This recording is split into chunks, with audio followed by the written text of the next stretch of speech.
हाय. आईला भेटण्याचं दुःख आणि आईची आठवण, आईच्या हातचं जेवण खाणं, ह्या सगळ्या गोष्टींसाठी ज्याला तरसावं लागतं ना, त्यालाच खरं आईची किंमत कळते. ज्याला या सगळ्या गोष्टी मिळतात ना, त्यांना या सगळ्या गोष्टींची किंमत नसते.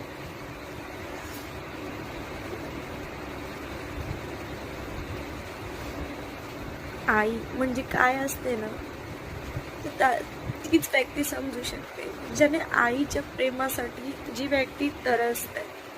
6-6 महिने, 1-1 वर्ष वाट बघते ती आपल्या आईशी भेटण्यासाठी, तिच्या जवळ जाण्यासाठी, तिला एक मिठी मारण्यासाठी, तिच्याशी बोलण्यासाठी, तिच्यासोबत बसण्यासाठी, तिच्यासोबत वेळ घालवण्यासाठी, प्रत्येक गोष्टीसाठी.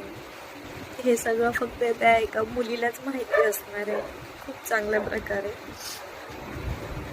आणि खूप नशीबवान असतात त्या मुली ज्यांना लग्न झाल्यानंतर सुद्धा आईच्या जवळ राहता येतं